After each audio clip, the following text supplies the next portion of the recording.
So in this video, we're going to look at the key thinkers in feminism, the non-core ideology in paper 2, and how you could use them in essays. And there's probably a larger range of essays in this one than the core ideologies. So our key thinkers, Gilman, de Beauvoir, Millet, Rowbotham and bell hooks, and the other thinkers, Friedan and Engels. And the essays said we set on the 4 core themes: human nature, society, the state and the economy, and also the tensions within the ideology. And there's a number of tensions within feminism. These are just the broad ones: are the reformist, or revolutionary, androgynous, essentialism, egalitarian versus difference, the difference between men and women, the differences between groups of women. Then there's specific tensions between some of the strands, between liberal and radical, and then between the broader areas between egalitarian and difference feminism. So I suppose because you could argue it's so fragmented, there's differences between so many of them as well as broad differences. So moving on to first core area, to what extent do feminists agree in human nature? Is it androgynous or essentialist? Well, you could say to a large extent, most feminists believe that humans are androgynous. They believe that gender distinctions are social constructs, and that once patriarchy has been overcome, gender distinctions will become largely irrelevant. And you could briefly mention some of the strands. I can put Gilman in the liberal strand here, and possibly de Beauvoir. Human nature is rooted in individualism. Men and women are of equal moral worth. It's reformist. It seeks to achieve equal access for men and women to the public realm, and the private realm is an area of personal choice. Now, the two of them don't fit in perfectly in there. I mean, Friedan is the best example there, but again, she's not a key thinker. But focus on the public sphere and human nature is androgynous. For socialist feminists, and you're looking at Sheila Rowbotham here again. People are androgynous. Patriarchy and capitalism are interlinked. Men and women are equal, but the female oppression is seen largely in economic terms, and women's role under the current system is to support capitalism, and then you need to have a social revolution to achieve equality between men and women. I know there's a difference between a revolution within a revolution, but we'll come to that later on. Radical feminists, and obviously Millet is in here, and de Beauvoir fits in here as well. She fits in a few, as we've seen before. They emphasize sisterhood. Men and women are androgynous. They would argue for a sexual revolution. They don't accept the public-private divide. Patriarchy is rooted in the family. And they would argue for women's liberation. But again, human nature is essentially androgynous. Third wave feminists, bell hooks, again would argue that we are androgynous. Men and women should be equal. Tend to focus on the difference between women or groups of women and between men and women. And forms of female oppression may be connected, but they're not the same. And this idea of intersectionality, but essentially, probably not the right word to use, would view men and women as being equal and androgynous, and would draw a distinction between sex and gender. However, difference or essentialist feminists do not see human nature as androgynous, and there really isn't a thinker there to illustrate the different strand. I mean, Millet was radical, and we saw in the previous video on the key thinkers. She was a member of NOW, but she also advocated lesbian relationships. So possibly you could put Millet into, as leaning towards essentialism, but difference or essentialist feminists believe that men and women have different natures. Gender distinctions are based on these differences, and they argue that women should not try to be like men, but should achieve liberation through celebrating difference and distinctiveness. So this question essentially is about androgynous versus essentialist, egalitarian versus difference. Okay, the role of the state. Well, they all tend to see that the state does serve some useful purpose for women, and the state can be used to protect women's interests to an extent, outlawing discrimination, banning some practices that are harmful to women. Certainly de Beauvoir and Millet do that, and Friedan as well, and Gilman, that the state can intervene. Feminists believe that the state could be used more to enhance women's position in society, and particularly the liberal feminists are very keen focus on legal and political reforms. However, they do disagree to some extent on the state. You could say Rowbotham would see, and Millet would argue that the state does not have the interests of women at heart. And Rowbotham, from a socialist perspective, that patriarchy and capitalism works sort of hand in hand, and the state is merely a bourgeois state. And Millet would argue that the state promotes the interests of patriarchy, even though it could also play a role in eradicating patriarchy. Radical feminists like Millet would see that the state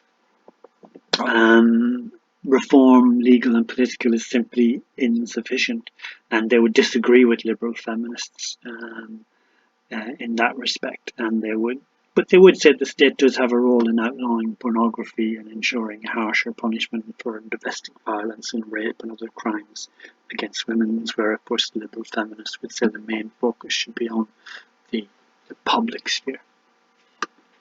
How do they feel about society? Well, to a large extent, you can say they all agree that society, as currently structured, is oppressive towards women. Society imposes social constructs on women, and several of them you can pull in there. And that women within society are disadvantaged, and this disadvantage should be overthrown.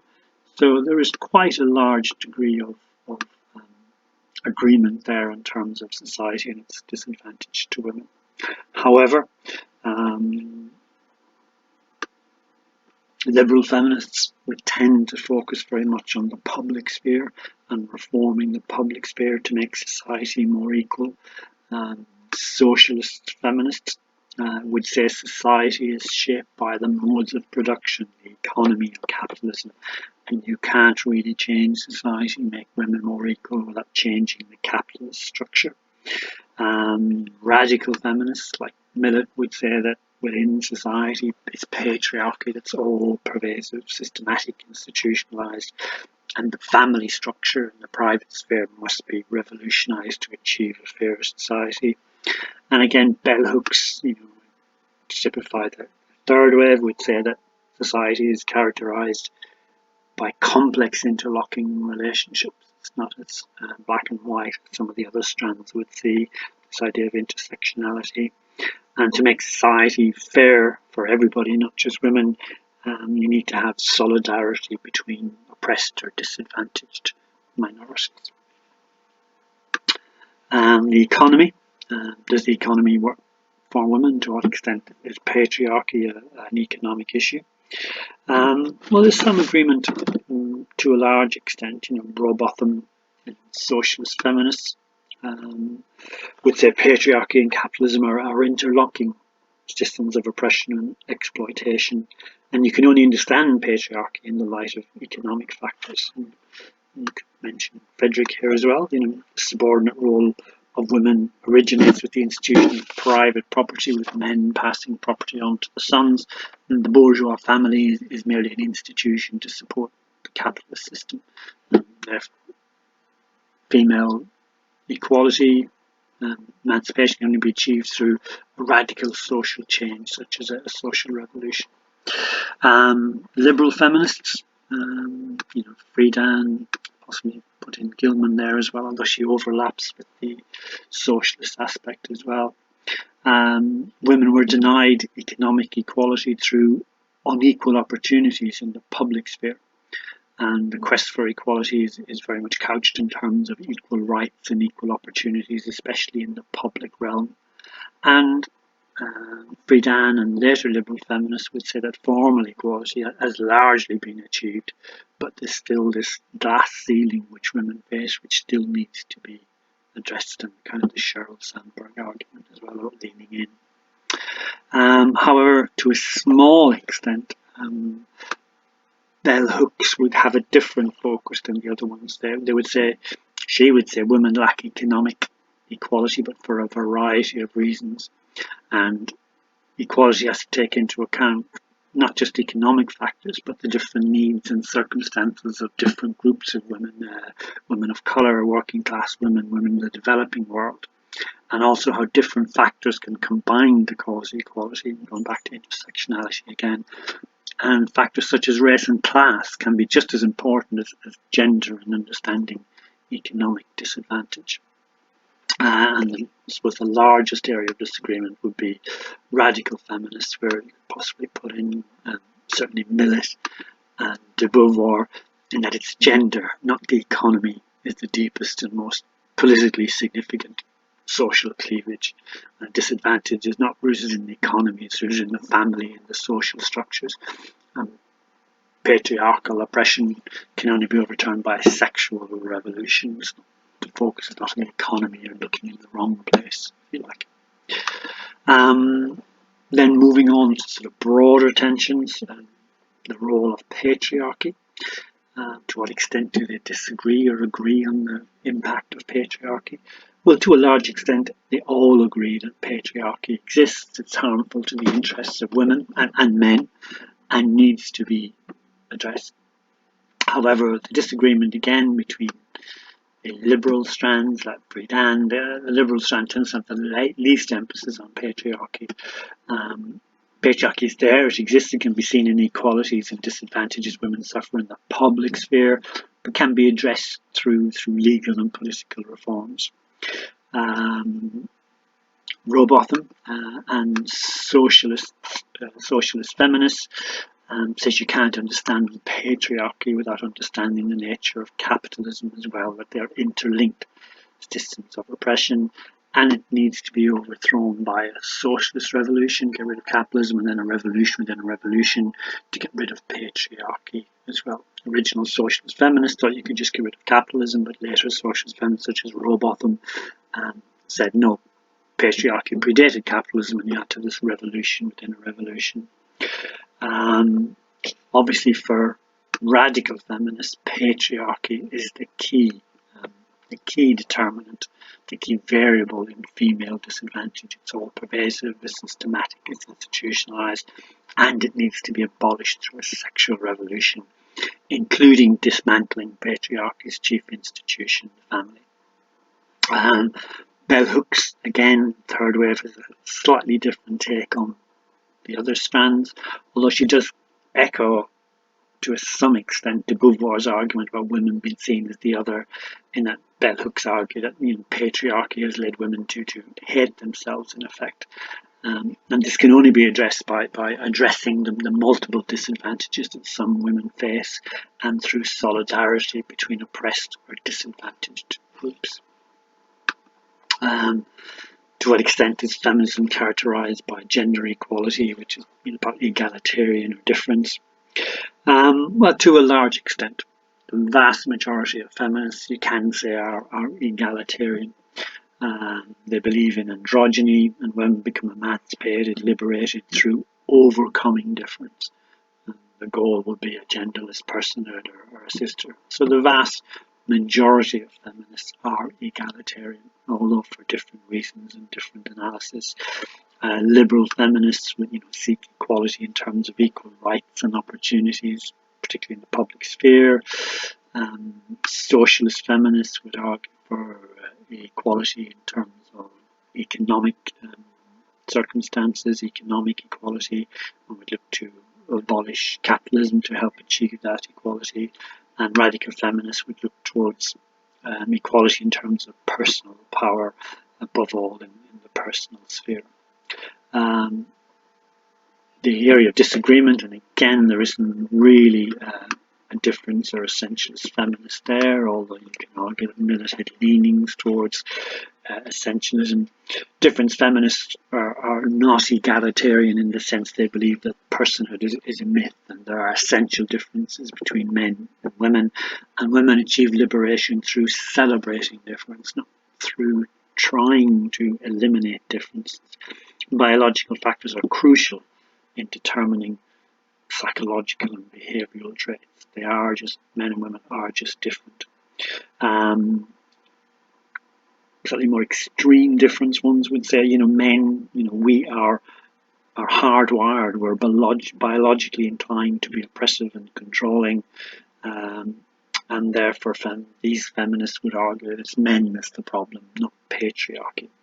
That patriarchy is biological, it's inbuilt, and these separatists or extreme difference feminists would argue for a strongly pro-women position, and women should remove themselves from the society of men, in particular, kind of political and sexual lesbianism, that men can't be reformed.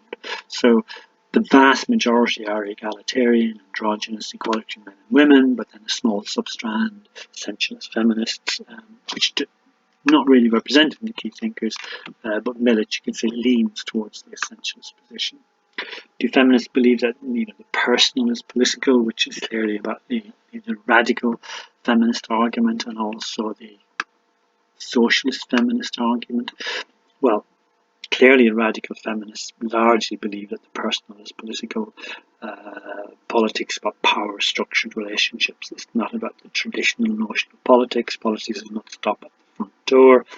Female oppression originates in the family, and it's a process of conditioning, and the family is at the root of patriarchal oppression. The personal is political. Socialist feminists would also argue that the personal is political, but in a different sense, in that the family is a bourgeois family, and female oppression originates in the economy, in the public sphere, and then spreads into the private sphere. So the relationship between men and women, the patriarchal family, is a political fact. It's not to do with personal choices. And the bourgeois family conceals the real origin of female oppression simply by it's there to support male workers within the capitalist system. However, liberal feminists, Friedan's probably the obvious one there, possibly Gilman, they emphasise the importance of maintaining the public-private divide, particularly Friedan. This underpins personal freedom, and personal choices in the private spheres is a matter of personal choice. And the main liberal focus is on the goal of equal access to the public sphere, and it's not a radical transformation of the private sphere. They accept broadly the traditional notion of politics. Do radical feminists oppose liberal feminists? Well, to a limited extent. Correct spelling here. Because both strands will agree that women are disadvantaged because of their sex, and this disadvantage should be overthrown. Patriarchal structures should be challenged and overthrown, bringing about emancipation or liberation, and both strands seek to advance the role of women. They both agree in the sense they are egalitarian, they both believe in androgyny, both are committed to liberating women, albeit in different ways. However, you can say that radical does oppose liberal in a number of ways. In one sense, radical feminism emerged or sought to address the perceived shortcomings of liberal feminism, the lack of emphasis on patriarchy. Radical feminists, as liberal feminists, were looking in the wrong place. If you want to address the cause of female disadvantage, you need to look in the private sphere. And radical feminists would say that gender is the deepest and most politically significant of social divisions. It's reflected in patriarchy and the patriarchal family, and largely attack the family structure, which liberal feminists didn't do. Radical feminists redefine the personal as political, and argued for a sexual revolution. In contrast, liberal feminists accepted the conventional view of politics, accepted the public-private divide, Liberal feminism is reformist, radical feminism is revolutionary, and they echo the revolutionary language of socialism, the need for consciousness raising. And radical feminism, sort of the liberal emphasis on individualism or individual personhood, weakens gender solidarity, and you need to have a stronger notion of what they would call sisterhood. And the last one I think we're going to look at is reform. Second last, reformist or revolutionary. Well, clearly, liberal feminism is very much reformist in terms of legal and political changes in the public sphere. But radical feminism is revolutionary in terms of the sexual revolution, family structures, and clearly socialist feminism is revolutionary, but it needs to have a social revolution in terms of abolishing capitalism as a first step towards female equality. And then the last one, to what extent is feminism a coherent ideology or is it hopelessly fragmented? In some respects, it's a coherent ideology. All agree that women are disadvantaged, whether socially, politically, or economically, because of their sex, and this disadvantage should be overthrown. They all agree that patriarchy exists and it's harmful to women, and patriarchal structures should be challenged and overthrown. And they all seek to advance the role and the position of women in society. And however, the areas of disagreement would be going through the different strands. Liberal feminism rooted in individualism, it's reformist, focus on the public sphere. Socialist feminism, patriarchy and capitalism being interlinked, and argue for a social revolution. Radical feminism emphasising sisterhood, the redefinition of politics that don't accept the public-private divide. Egalitarian feminists, all of them are egalitarian feminists, but then you have the difference feminists who say that there are essential differences between men and women. You could adopt the different waves approach to this. The first wave very much on political equality, the second wave expanding the advances made, and then the emergence of radical feminism and to a certain extent socialist feminism. Then you have third wave feminism, bell hooks, focus on the differences between women rather than between men and women, the focus on women of colour, working class women, women in the developing world, the importance of intersectionality. And you could even throw in, some would argue now, of a fourth wave centred around the use of social media, the argument that patriarchy hasn't gone away, it's merely reasserted itself in different ways. And Laura Bates's Everyday Sexism is a good example of that one as well. But that last essay would simply gather together all the arguments of the previous ones. It's a nice essay, but to do it in sort of 30 odd minutes, you need to have a clear idea of the structure that you're going to take. So that's feminism and how you might use some of the key thinkers in the essay.